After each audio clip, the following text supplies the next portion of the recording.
Hello everybody, कैसे हैं आप सब? बेटा, एज यूजुअल मैं एक बात फिर से आपसे बोलूंगा इस वीडियो में कि किसी भी अकाउंटिंग स्टैंडर्ड को समझने से पहले, स्टार्ट करने से पहले उसके बेसिक कॉन्सेप्ट्स को समझिए। आज प्रॉब्लम क्या है, बच्चे अकाउंटिंग स्टैंडर्ड्स लर्न करने की कोशिश कर रहे हैं, याद करने की कोशिश कर रहे हैं, चाहे वो इंटरनेशनल अकाउंटिंग स्टैंडर्ड हो, इंडियन अकाउंटिंग स्टैंडर्ड हो, चाहे वो यूएस गैप हो, चाहे IFRS हो। बच्चा लगा हुआ है रटने में, उसको समझ ही नहीं आता स्कीम क्या है, समझ में नहीं आता बात क्या है, वो लगा हुआ है। आपने इस चीज को तोड़ना है।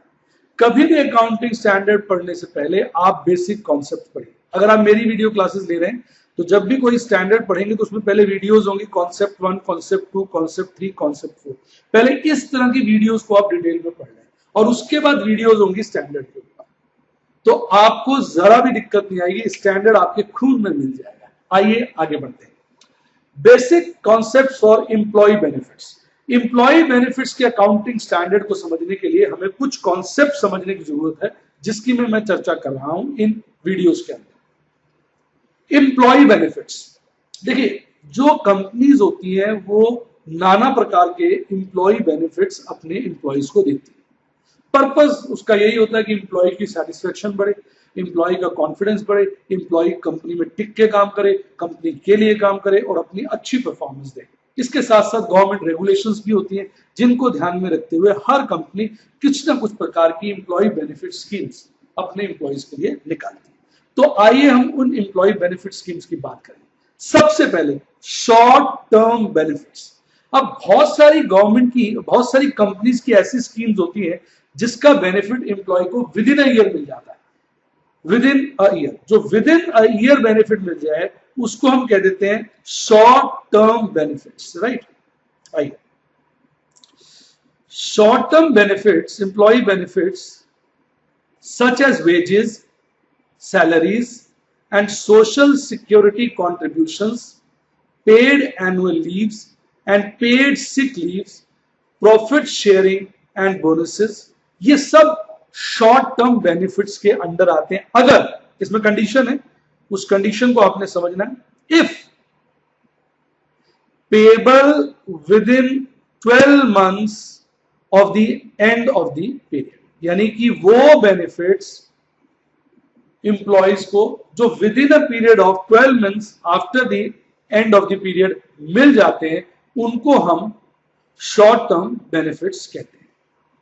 ये मॉनेटरी बेनिफिट्स हो सकते हैं, जैसे मैंने अभी गिनवाए आपको, जैसे वेजेस हो गया, सैलरीज हो गया, सोशल सिक्योरिटी कॉन्ट्रीब्यूशंस हो गया, पेड एनुअल लीव्स हो गया, ये सब इन कैश है। इसके अलावा ये नॉन बेनिफिट मॉनेटरी भी हो सकते हैं, इन काइंड भी हो सकते हैं, सच एज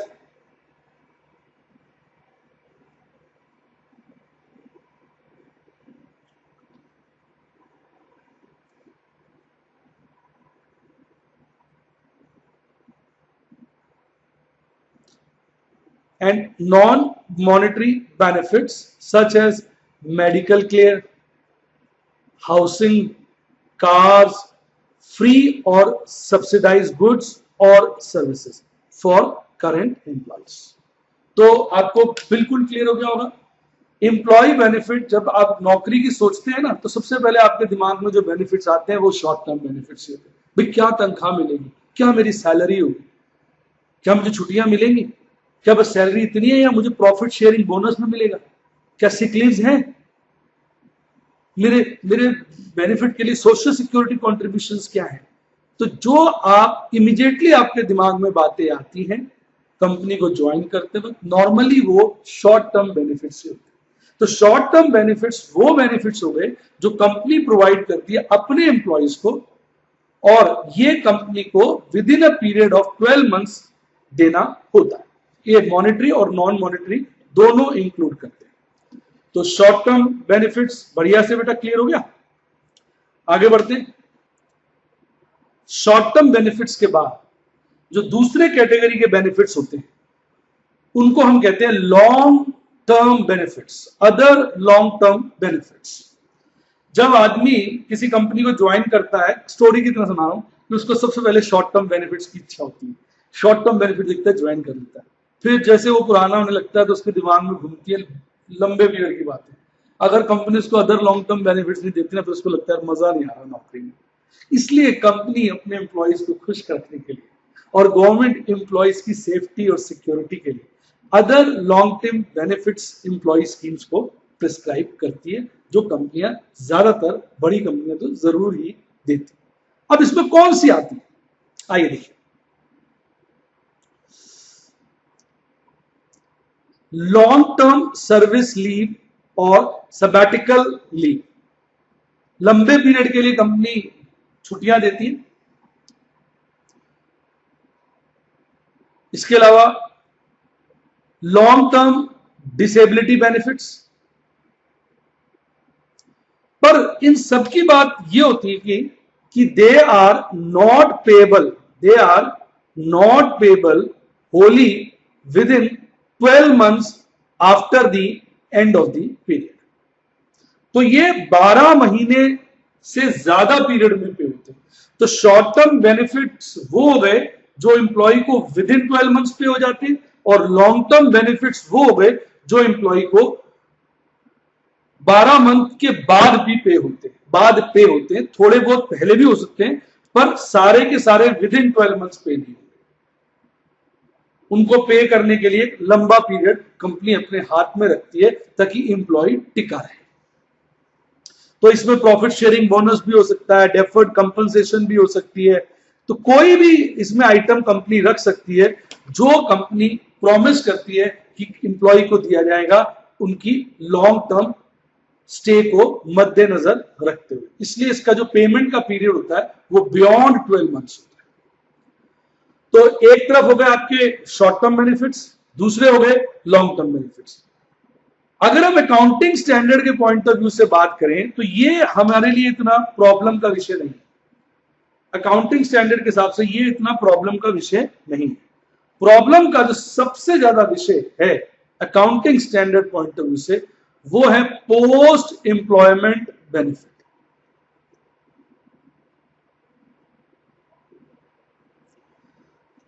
अब पोस्ट एम्प्लॉयमेंट बेनिफिट्स होते हैं जैसे पेंशन, यानी ये वो बेनिफिट्स होते हैं जब आदमी यानी जब एम्प्लॉय कंपनी छोड़ देगा, नौकरी छोड़ देगा, जैसे रिटायर हो गया, छोड़ दी, नौकरी छोड़ने के बाद के बेनिफिट जैसे पेंशन, जैसे ग्रेचुटी, जैसे एम्प्लॉयमेंट लाइफ इंश्योरेंस, जैसे पोस्ट एम्प्लॉयमेंट मेडिकल केयर।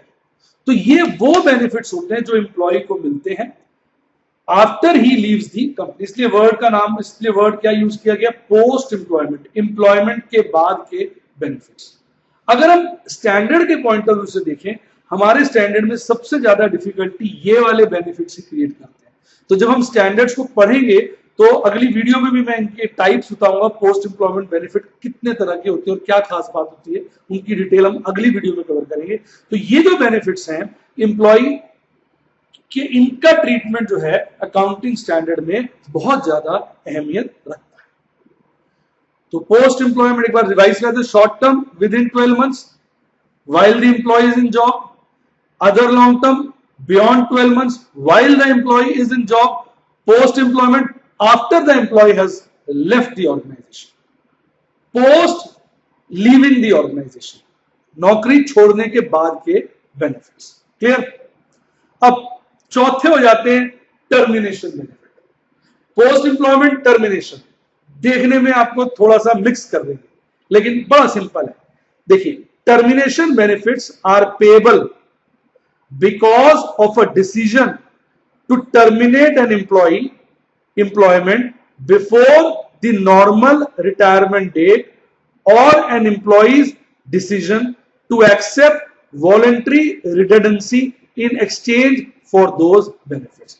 जैसे नॉर्मल एम्प्लॉय की जो जॉब है, मान लीजिए नॉर्मल रिटायरमेंट एज 60 ईयर्स है, तो 60 ईयर के बाद तो एम्प्लॉय रिटायर हो जाएगा। अगर उससे पहले कंपनी को लगता है ये एम्प्लॉय ठीक काम नहीं कर रहा, परफॉर्म नहीं कर रहा, इसको हटा दो, उसको हटाने के वक्त कंपनी को कुछ कंपनसेशन देना पड़ता है। एम्प्लॉय की सिक्योरिटी का भी तो मामला है, ये थोड़ी उसको निकाल दिया, चल भाई निकल जा, और उसके बीवी बच्चे सड़क पे आ जाएंगे। तो कंपनी को उसे कॉम्पनसेट करना पड़ता है अगर बिफोर नॉर्मल एम्प्लॉयमेंट कंपनी अपनी एम्प्लॉय की सर्विसेज को टर्मिनेट करती है। और कई बार क्या होता है, कंपनी खुद टर्मिनेट नहीं करती, उनको अच्छे अच्छे बेनिफिट्स बता देती है कि अगर आप खुद से अपनी जॉब नॉर्मल रिटायरमेंट से पहले छोड़ देते हैं तो हम आपको ये बेनिफिट देंगे। तो ये इस कैटेगरी में आ गए। और an employee decision to accept voluntary redundancy in exchange for those benefits. तो वो बेनिफिट्स मतलब बेसिकली वो बेनिफिट्स जब एम्प्लॉय को कंपनी से हम उसके नॉर्मल रिटायरमेंट एज से पहले सेपरेट कर देते हैं। नॉर्मल पीरियड ऑफ मतलब जो नॉर्मल उसकी डेट है उससे पहले हम उसको बाहर निकाल देते हैं, नॉर्मल रिटायरमेंट डेट से पहले बाहर निकाल देते हैं, या उसको एनकरेज करते हैं कि बेनिफिट्स लेके वो खुद बाहर हो जाए। तो वो कहलाते हैं termination benefit. Post employment benefit वो हो गए जब वो रिटायर हो जाता है उसके बाद जो कंपनी उसको देती है, जब अपना वो पूरा नॉर्मल टर्म पूरा कर लेता है। टर्मिनेशन बेनिफिट उससे पहले अगर हम उसको निकाल देते हैं, उसकी नॉर्मल एम्प्लॉयमेंट डेट से पहले निकाल देते हैं। शॉर्ट टर्म और other long term benefits current employees को मिलते हैं जो काम कर रहे होते हैं। शॉर्ट टर्म वो जो विद इन 12 मंथ्स पे हो जाते हैं, लॉन्ग टर्म वो जो बियॉन्ड 10 मंथ्स पे होते हैं। अब देखो कितना क्लियर हो गया ना। अब इसको समराइज कर देते हैं ताकि आपको अच्छा लगे। समराइज कर देते हैं, आपको अच्छा लगे।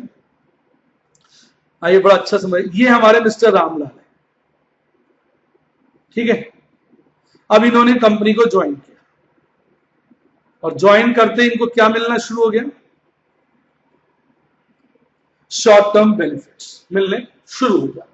अब ये लगातार कंपनी करते रहेंगे और short term benefits with in 12 months पे होंगे। अब ये कंटिन्यू रखते हैं तो इनको लॉन्ग टर्म बेनिफिट्स मिलने शुरू हो जाते हैं जो बियॉन्ड 12 मंथ्स पे होते हैं, राइट। अब ये कंपनी में अपना तसल्ली से मजे से काम करते रहते हैं, अच्छा चल रहा है। अगर किसी वजह से वॉलंटरली या कंपनी इनको कहती है भैया मजा नहीं आ रहा, आप नौकरी छोड़ दें, कोई और अच्छी नौकरी ढूंढ ले, हमारे लिए आप इतने सुटेबल नहीं है, या कंपनी का कहने का स्टाइल होता है go for a better job, this is not suitable for you, या we are not suitable for you, we can not afford you, you go for a better job. तो कंपनी कहती है भैया नौकरी छोड़ के कोई बढ़िया नौकरी ढूंढ लो, हमारे साथ आपकी सेटिंग नहीं बन पाएगी। तो ये अर्ली टर्मिनेशन